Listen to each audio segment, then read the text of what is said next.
Lecture number 21 बच्चों, संस्थाओं का कामकाज, चैप्टर नंबर 4, कार्यपालिका।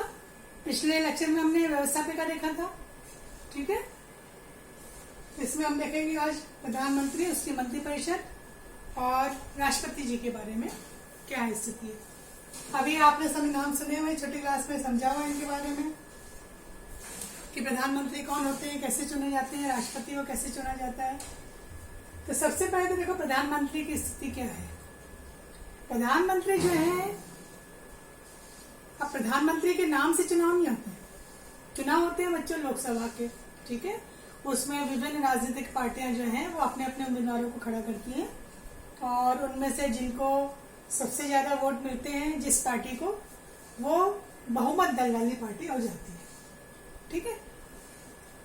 अब क्या होता है कि बहुमत दल की पार्टी में इसको सबसे ज्यादा लोगों ने जो है पसंद किया इस पार्टी को, और इसका जो अब मुखिया जो लोग पार्टी तय करेगी वही प्रधानमंत्री बनेगा। पर इसकी नियुक्ति जो होगी किसके द्वारा होगी? राष्ट्रपति के द्वारा होगी। तो इनको राष्ट्रपति नियुक्त करेंगे। अब राष्ट्रपति जब नियुक्त करते हैं तो अपने संविधान में जो व्यवस्था है उसके आधार पर दो प्रकार से वो नियुक्ति कर सकते हैं। मतलब पहला तो ये अपन अभी कह ही रहे हैं कि लोकसभा में जो सबसे ज्यादा बहुमत दल वाली पार्टी होती है उसका मुखिया जो है राष्ट्रपति, उसको अपना देश का प्रधानमंत्री चुनते हैं। और कभी कभी ऐसी स्थिति हो जाती है कि भाई किसी पार्टी को इतना बहुमत नहीं मिल पाता है, या गठबंधन सरकार में या कोई ऐसी स्थिति हो जाती है, इतना समर्थन नहीं मिल पाता है, तो कई बार तय करना मुश्किल हो जाता है किसको प्रधानमंत्री बनाया जाए। तो कई बार फिर राष्ट्रपति अपने स्वविवेक, अपने स्थिति वो अपने खुद निर्णय ले सकते हैं कि किससे प्रधानमंत्री नियुक्त किया जाए। और ऐसे ही प्रधानमंत्री जब नियुक्त हो गया तो प्रधानमंत्री की सलाह पर राष्ट्रपति उनके अन्य मंत्रियों की जो नियुक्ति भी करते हैं। और जो जीत के आए अगर वो मंत्री नहीं है तो उनको सदन का सदस्य होना जरूरी है। तो 6 माह के भीतर भीतर उनको किसी भी सदन की सदस्यता लेनी पड़ती है। तो राष्ट्रपति ने प्रधानमंत्री को चुन लिया, प्रधानमंत्री के परामर्श पर उन्होंने उनके मंत्रियों की नियुक्तियां भी कर दी, ठीक है। अब ये प्रधानमंत्री के साथ इनकी जो पूरा मंत्रिमंडल, मंत्री परिषद होता है, वैसे तो एक पार्टी आती है तो 5 वर्ष के लिए कार्य करती है, पर ये पार्टी का या मंत्रिपरिषद का कार्यकाल अनिश्चित होता है। मतलब ये समय से पहले भी भंग हो सकती है, क्योंकि पिछले अपन ने पढ़ा था कि लोकसभा के विश्वास तक ही मंत्रिपरिषद बनी रहती है। अगर लोकसभा का विश्वास नहीं है, संसद का विश्वास नहीं है, तो ऐसी स्थिति में समय से पहले भी वो भंग हो सकती है। तो कार्यकाल जो होता है इनका, पार्टी के कार्यकाल जो है वो तब तक रहता है। मतलब अगर 5 वर्ष तक है सरकार तो 5 वर्ष तक कार्य करेंगे, फिर 5 वर्ष के बाद फिर सरकार जो है बदल जाती है, क्योंकि फिर से चुनाव होते हैं। तो इसलिए इनका कार्यकाल जो होता है वो अनिश्चित होता है। चाहे तो 5 वर्ष भी खिंच सकते हैं या 5 वर्ष से पहले भी ये भंग हो सकते हैं। फिर इनके ये जो पूरा अपना मंत्रियों का जो समूह होता है, उसके मंत्रियों की श्रेणियां होती है। 3 प्रकार की श्रेणियां होती है। कैबिनेट मंत्री, राज्य मंत्री और उप मंत्री जो होते हैं। कैबिनेट मंत्री जो होते हैं ये प्रमुख विभागों के प्रभारी होते हैं, ठीक है। और ये इनकी संख्या भी 25 के आसपास होती है। ये कैबिनेट मंत्री होते हैं, जो प्रमुख मंत्री जो होते हैं केंद्र के, वो इसमें होते हैं। मतलब प्रधानमंत्री, उनके पूरा कैबिनेट का जो एक समूह होता है वो यहाँ पर होता है। राज्य मंत्री जो राज्य होते हैं, जो छोटे मंत्री जो है इनसे छोटे उसके कैटेगरी के, और ये भी स्वतंत्र प्रभाव होता है इनके पास किसी विभाग का, और ये अपने विभाग के मंत्री होते हैं, राज्य के मंत्री होते हैं। और तीसरी कैटेगरी होती है उप मंत्री।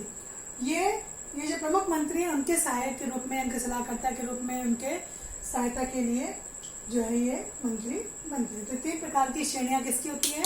मंत्रियों की होती है। अपन बात करते हैं प्रधानमंत्री बन गए, नियुक्त हो गए, अभी कार्य क्या करेंगे।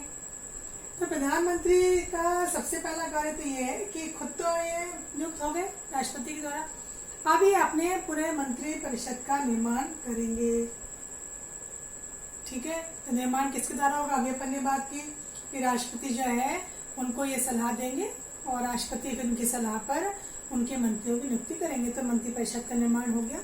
अब इस मंत्रिपरिषद बन गई। अब इसकी अध्यक्षता भी कौन करे? क्योंकि इसके अध्यक्ष कौन हो गए? प्रधानमंत्री। मतलब अपने समूह के नेता कौन हो गए? प्रधानमंत्री। तो ये अपने पूरे मंत्रियों की क्या करेंगे? उसकी अध्यक्षता का कार्य भी करते हैं, ठीक है। अब मंत्री तो बन गए, समूह बन गया। अब मंत्रियों को क्या क्या काम सौंपना है, कौन सा मंत्री कौन सा विभाग संभालेगा, कौन सा पद दिया जाएगा, ये सब कार्य भी किसके हाथ में होता है? प्रधानमंत्री के हाथ में। कि मंत्रियों में विभागों का बंटवारा। अच्छा, सबसे पहले तो क्या, जो मंत्रियों का परिषद का निर्माण कर रहा है उस समय इसका ही जो है कार्य होता है, ये तो केवल परामर्श जो है देता है, मतलब मुख्य रोल तो प्रधानमंत्री का ही है कि कितने मंत्री लेने हैं अपने समूह में, कौन कौन से मंत्री लेने हैं, कहाँ कहाँ से लेने हैं, किस किस क्षेत्र से। ऐसा समूह बनाया जाए जो पूरे देश को कवर करे कि ठीक है, सभी वर्गों के भी आ जाए इसमें मंत्री, सभी क्षेत्रों का भी प्रतिनिधित्व हो जाए। तो ये इनकी इच्छा पर निर्भर करता है, वो इनको शामिल करें। तो ऐसे ही अपनी इच्छा से विभागों का बंटवारा करते हैं, विभिन्न पद जो है वो मंत्रियों को प्रदान करते हैं। इसमें इनकी राय जो होती है मुख्य मायने रखती है। फिर इसके बाद मंत्रिपरिषद बन गया, इसका पूरा कार्य संचालन, मतलब बैठक होनी है, बैठकों में निर्णय लिए जाने हैं, बैठकों की अध्यक्षता करनी है, नीतियों का निर्माण होना है, ये मतलब एक तरह से संचालन करना। कई भाई किसी मंत्री को बर्खास्त भी करना है, नए मंत्री को लेना है, ये सब काम जो है इनके संचालन के अंतर्गत किया जाता है। अब सारे विभागों में आपस में संबंध भी बना रहे, कोऑर्डिनेशन भी रहे, ऐसा नहीं हो कि एक कोई विभाग अपनी मनमर्जी कर रहा हो, तो आपस में विभागों का समन्वय भी कराना, सब एक दूसरे से जुड़े रहे, तभी तो देश का कार्य चलेगा, तभी तो कार्यपालिका का कार्य होगा। तो ये सभी विभागों में समन्वय स्थापित करना, ये भी किसका कार्य होता है? प्रधानमंत्री का। अब प्रधानमंत्री की एक सबसे बड़ी जो भूमिका होती है बच्चों, वो होती है जिस जगह पे ये लोग बैठते हैं, जाकर लोकसभा में, वहां पे अब चूंकि सत्ता में आ गए तो शासक दल कहलाते हैं ये। तो लोकसभा में सत्ता पक्ष के नेता होते हैं, लोकसभा का नेता। लोकसभा का नेता कौन होता है? प्रधानमंत्री होता है, सत्ता पक्ष में जो शासक दल में है। और ये कैबिनेट का प्रभावशाली व्यक्तित्व होता है, सबसे प्रभावशाली व्यक्ति, क्योंकि इससे तो पूरा जो है कार्य चला है। क्योंकि वास्तविक प्रधान जो होता है, जो देश को चला रहा है, वो कौन होता है? प्रधानमंत्री। फिर 3 कैटेगरी हो जाती है एक तरह से, एक और प्रधानमंत्री है, ठीक है, और एक और उनका मंत्रिमंडल है। और यहाँ पे अपन बात करते हैं एक राष्ट्रपति की, ठीक है। तो प्रधानमंत्री और मंत्रिमंडल, ठीक है। तो राष्ट्रपति जो है, तो राष्ट्रपति और मंत्रिमंडल को जोड़ने के लिए, तो मतलब जैसे बन गया प्रधानमंत्री, ठीक है, यहाँ पर, ठीक है, और मंत्रिमंडल है इनका। अब प्रधानमंत्री मंत्रिमंडल है तो इनको आपस में जो है कांटेक्ट होते हैं, क्योंकि उन्हीं का पूरा मंत्रिमंडल है। पर राष्ट्रपति जो है उनका भी एक रोल यहाँ पर आ जाता है। तो प्रधानमंत्री को अगर अपन बीच में रखते हैं तो एक और राष्ट्रपति और एक और मंत्रिमंडल, बीच में प्रधानमंत्री। तो इन दोनों को जोड़ने का कार्य, कड़ी का कार्य कौन करता है, या संबंध स्थापित करने का कार्य कौन करता है? ये प्रधानमंत्री करता है। मतलब बिना प्रधानमंत्री के परामर्श के बिना या बिना उनकी आज्ञा के बिना कोई मंत्रिमंडल का सदस्य राष्ट्रपति से नहीं मिल सकता, और राष्ट्रपति की भी सीधी अप्रोच किसकी तरफ नहीं हो सकती? मंत्री की तरफ। मतलब बीच में मीडिएटर कौन रहेगा कड़ी के रूप में? वो प्रधानमंत्री रहेंगे। अब ये तो बच्चों स्थिति है। अब कई बार क्या स्थिति ऐसी हो जाती है कि कई बार तो किसी दल को बहुमत मिल जाता है, तो उसमें पावरफुल स्थिति हो जाती है प्रधानमंत्री की, क्योंकि उनका ही दल पूरा सत्ता में आया। पर कई बार क्या होता है, जब मिली जुली सरकार जैसे रूप में आता है, गठबंधन सरकार बनती है, तो वहां पे इनकी स्थिति थोड़ी सी कमजोर हो जाती है, क्योंकि इतनी पार्टियों का समर्थन लेकर के ये पार्टी तैयार हुई है, तो कहीं समर्थन गिर ना जाए, कहीं समर्थन वापस ना ले लिया जाए, तो इसलिए इनको थोड़ा सा जो है स्थिति नाजुक सी हो जाती है। इनको सभी पार्टियों का ध्यान रखना पड़ता है और सरकार गिरने का खतरा भी होता है। तो यहाँ पे थोड़ी सी प्रधानमंत्री की स्थिति कैसी हो जाती है? कमजोर या दयनीय हो जाती है। अगर वो उनको स्पष्ट बहुमत नहीं मिला, अगर उनकी खुद की पार्टी को स्पष्ट बहुमत मिल गया होता है, तो उनका व्यक्तित्व ज्यादा प्रभावशाली होता है। किसकी अपेक्षा? गठबंधन सरकार की अपेक्षा। तो ये इनकी स्थिति यहाँ पर हो जाती है। अब इसमें कार्यपालिका में जो एक दूसरा प्रमुख व्यक्तित्व है वो है राष्ट्रपति। अपने ये जो बच्चों व्यवस्था ली गई है, संसदात्मक व्यवस्था जो है, ये जो शासन की व्यवस्था है, ये ब्रिटेन से ली गई है। ब्रिटेन में क्या है कि जो शासन का जो मतलब वहाँ पे जो प्रमुख माना जाता है, ब्रिटेन में जो प्रमुख है व्यक्ति होता है सम्राट, वहाँ का राजा या वहाँ की रानी जो है वो प्रमुख है, ठीक है, और उसके नाम से पूरा काम चल रहा है, शासन कार्य चल रहा है। किंतु वो नाम मात्र के औपचारिक प्रधान, और वास्तविक कार्य सत्ता किसके हाथ में होती है? प्रधानमंत्री के। तो वही स्थिति बच्चों अपने यहाँ पर, क्योंकि अपने यहाँ भी राष्ट्रपति की स्थिति किसके समान है? ब्रिटेन के सम्राट के। मतलब सारे कार्य किसके नाम से हो रहे हैं? राष्ट्रपति के नाम से। संधियां समझौते हो रहे हैं, अधिकारी की नियुक्तियां हो रही हैं, सैन्य कार्य में निर्णय लिए जा रहे हैं, न्यायिक कार्य में निर्णय लिए जा रहे हैं, पर इन सब के पीछे कौन है? प्रधानमंत्री और उनकी पूरी मंत्री परिषद। मतलब मंत्री परिषद जो है वो वास्तव में राष्ट्रपति की कार्यपालिका शक्ति का उपयोग करती है। तो राष्ट्रपति क्या है? केवल नाम मात्र का है। सारी शक्तियों का उपयोग कौन करती है? संसद करती है, या जो इनकी पूरी मंत्री परिषद है वो करती है। अब राष्ट्रपति, अब देखो इन दोनों में अंतर क्या आता है? प्रधानमंत्री को किसने चुना? जनता ने चुना।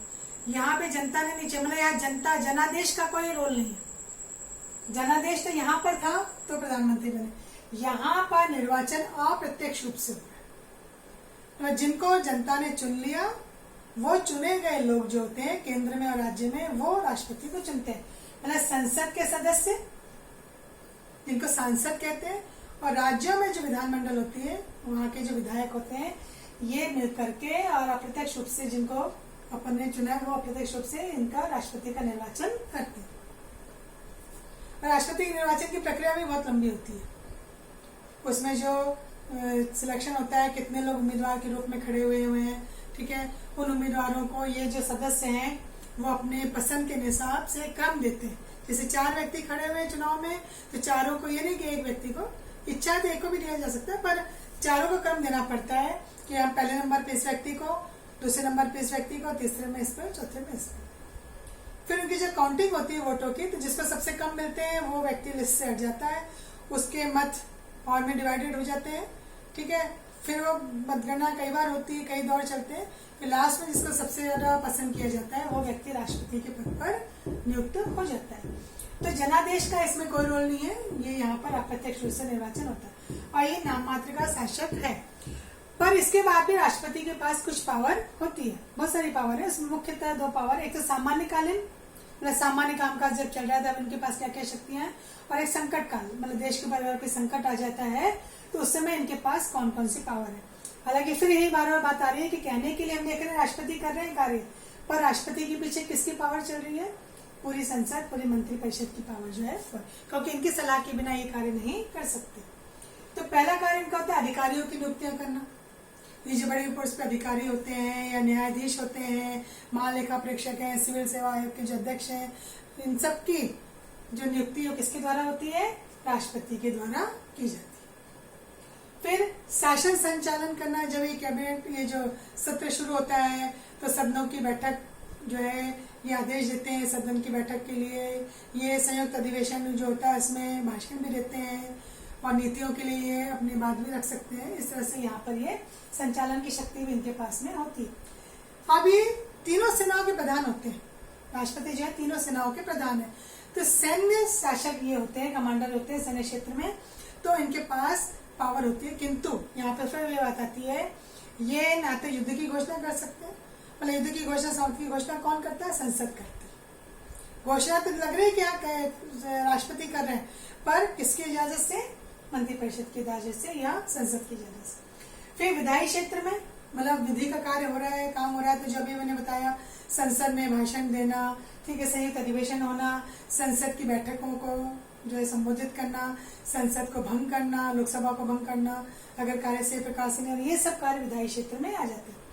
फिर इनके पास एक शक्ति और है बच्चों, कि जो चुन करके आते हैं, जीत करके आते हैं, वो तो है निर्वाचित है, चुनाव जीत कर आए, पर कुछ सदस्य आते हैं जिनको राष्ट्रपति अपनी ओर से चुनता है, मतलब वो चुनाव में नहीं खड़े होते, राष्ट्रपति इनको अपनी ओर से मनोनीत करता है।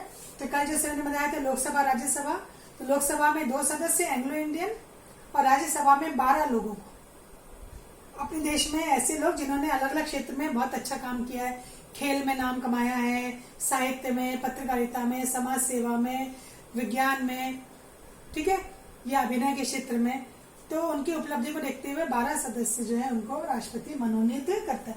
तो हालांकि मनोनीत सदस्य राष्ट्रपति के निर्वाचन में भाग नहीं लेते हैं। फिर राष्ट्रपति के पास 2 और बड़ी पावर जो है निषेधाधिकार। आपको मैंने पहले बताया था कि जब भी कोई विधेयक आता है कानून बनने के लिए, प्रस्ताव जब लाया जाता है, उस पर चर्चा होती है, दोनों सदन में चर्चा होने के बाद जब दोनों सदन से ओके हो जाता है, तो ये नहीं कि कानून बन गया, वो विधेयक कहा जाता है राष्ट्रपति के पास सिग्नेचर के लिए। मतलब राष्ट्रपति जब तक आज्ञा नहीं देंगे, जब तक कानून नहीं बनेगा उसमें सिग्नेचर करेंगे। तो राष्ट्रपति कई बार लौटा भी सकते हैं उसको। उनके पास कौन सी पावर है? निषेधाधिकार। निषेध है ना, मना करने का अधिकार। अगर उनके पास कोई कानून बनने के लिए विधेयक आया है और उनको लगता है कि कुछ गड़बड़ी है इसमें या कुछ चेंज होना चाहिए, तो वो उसको लौटा भी सकते हैं संसद तक। हालांकि यहाँ पे एक बात और है, लौटा तो दिया उन्होंने, अब संसद उसको चाहे तो सुधारे या बिना सुधारे ही अगर दोबारा भेज देती है राष्ट्रपति के पास, तो राष्ट्रपति को दोबारा सिग्नेचर करने पड़ते हैं। क्यों? क्योंकि उनके पास निषेधाधिकार का केवल एक ही बार मना करने का अधिकार है, दोबारा उनको स्वीकृति देनी ही पड़ती है। अध्यादेश, अभी तक अपन ने ये बात की कि सत्र चल रहा है, दोनों सदनों में बातचीत हो रही है, प्रस्ताव में चर्चा हो रही है, बहुमत लिया जा रहा है, और जब दोनों तरफ से प्रस्ताव पास हो गया तब ये लागू होने से पहले कानून बनने के लिए राष्ट्रपति के पास जाता है। पर जब ये सत्र ना ही चल रहा हो, सत्र चलते हैं जब संसद की बैठकें वगैरह होती है तब, और देश को किसी कानून की आवश्यकता हो, तो जब सत्र ना चल रहा हो और किसी कानून की आवश्यकता होती है तब राष्ट्रपति एक अपनी तरफ से आदेश दे देता है, वही आदेश क्या बन जाता है, उस समय कानून बन जाता है। तो ये कहलाता है अध्यादेश। और जब ये सत्र शुरू होता है तो इसकी जो प्रक्रिया है वो उस समय पूरी कर ली जाती है। तो ये अध्यादेश का भी किसके पास अधिकार है? राष्ट्रपति के पास अधिकार है। वित्तीय अधिकार, मैंने पहले आपको बताया था, वित्त, देश का वित्त बजट जो होता है प्रतिवर्ष, ठीक है, जब संसद में पेश किया जाता है वित्त मंत्री के द्वारा, तो वित्तीय ये जो है इसकी अनुमति भी किसके द्वारा हो जाती है? राष्ट्रपति के द्वारा। और फिर आती है बच्चों न्यायिक शक्ति, न्याय की शक्ति। न्याय की पावर मतलब अगर इनके पास कोई याचिका आती है तो किसी की सजा को कम करना, ठीक है, स्थगित कर देना, फांसी की सजा को जो है टाल देना या उसको कुछ समय के लिए लंबित कर देना या फांसी की सजा को उम्र कैद में बदलना, ये न्यायिक शक्ति जो है वो किसके पास है? क्योंकि राष्ट्रपति के पास बहुत सारी दया याचिका आती है, तो उस पर विचार करने के लिए वो सर्वोच्च न्यायालय से परामर्श लेते हैं कि भाई इस केस की क्या स्टडी है, क्या है, फिर परामर्श मानना न मानना उनकी इच्छा है, पर वो यहाँ पर इस तरह से एक न्यायिक शक्ति का पावर अपने पास में रखते हैं। तो ये तो बच्चा हो गई इनकी सामान्यकालीन शक्तियां। और संकटकालीन शक्तियां इनकी 3 है। एक, युद्ध आक्रमण के समय या देश में आंतरिक अशांति हो तो इनके पास पावर है, वो संकट काल की घोषणा कर सकते हैं कि देश में क्या आ गया, संकट काल, पहला। दूसरा पावर इनके पास है कि अगर राज्यों में कार्य सही प्रकार से नहीं चल रहा है, राज्य में क्या होते हैं बच्चों, मुख्यमंत्री, राज्यपाल, हेड जो होते हैं, तो इनके बीच में अगर कोई काम नहीं चल रहा है या जैसा चलना चाहिए संविधान के अनुसार वैसा राज्यों का कार्य नहीं चल रहा है, तो उस राज्य में राज्यपाल सूचना भेज सकता है। तो राज्यपाल की सूचना पर वो वहां पर शासन को भंग भी कर सकते हैं, संवैधानिक संकट की घोषणा भी कर सकते हैं। और तीसरा संकट होता है वित्तीय संकट। देश की वित्तीय साख को खतरा हो, कोई ऐसी स्थिति आ गई हो, वित्तीय संकट आ गया हो, तो वित्तीय संकट, ये तीनों संकट कौन से कहलाते हैं? संकटकालीन शक्ति। इसमें राष्ट्रपति के पास पावर होती है। और फिर अंतिम अपन एक हिस्सा देख लेते हैं कि जब अपन करें इतना पावरफुल व्यक्ति है तो फिर इसको हटाने की प्रक्रिया भी पावरफुल होगी। तो सही है, इनको हटाने के लिए एक सामान्य प्रक्रिया नहीं, एक महाभियोग का प्रस्ताव लाया जाता है और दोनों सदनों में इसका बहुमत लिया जाता है। ठीक है, एक सदन में आया, एक सदन में आने के बाद उस पर चर्चा हुई, हस्ताक्षर लिए गए 1/4, फिर इसके बाद 14 दिन के लिए राष्ट्रपति को भेजा जाता है ताकि राष्ट्रपति भी अपनी सफाई दे सकें। और राष्ट्रपति के लिए क्यों चलाया जाता है महाभियोग कि अगर वो संविधान का उल्लंघन करने की कोई बात होती है मुख्यतः, तो उनके खिलाफ ये जो है अभियोग चलाया जाता है। तो प्रारंभ में 1/4 के हस्ताक्षर लिए जाते हैं, फिर इसके बाद 14 दिन का समय मिलता है, फिर इसके बाद दोबारा ये प्रोसेस शुरू होती है और फिर अगर 2/3 बहुमत मिल जाता है तो ये दूसरे सदन में जाएगा प्रस्ताव, दूसरे सदन की राय भी ली जाएगी और वहां पर भी अगर 2/3, वहां तो या तो जांच समिति बैठाई जाएगी इन आरोपों की जांच करने के लिए, या वो खुद स्वयं ही जांच कर लेंगे। और अगर जांच में दोषी पाए गए और प्रस्ताव यहाँ से भी पास हो गया तो जिस तारीख को प्रस्ताव पास हुआ है उस तारीख से राष्ट्रपति को उनके पद से हटा दिया जाता है। तो ये महाभियोग की प्रक्रिया हो जाती है। और ऐसे समय में पद रिक्त तो रह नहीं सकता है, तो उस समय में इनके कार्य को कौन संभालते हैं? उपराष्ट्रपति। एक उपराष्ट्रपति की पोस्ट होती है जो राष्ट्रपति के अनुपस्थिति में उनके कार्य को संभालते हैं। तो ये बच्चों आज अपन ने इतना पोर्शन देख लिया। अगले लेक्चर में अगला टॉपिक अपन लेंगे। तो आज हमने प्रधानमंत्री और राष्ट्रपति के बारे में समझा।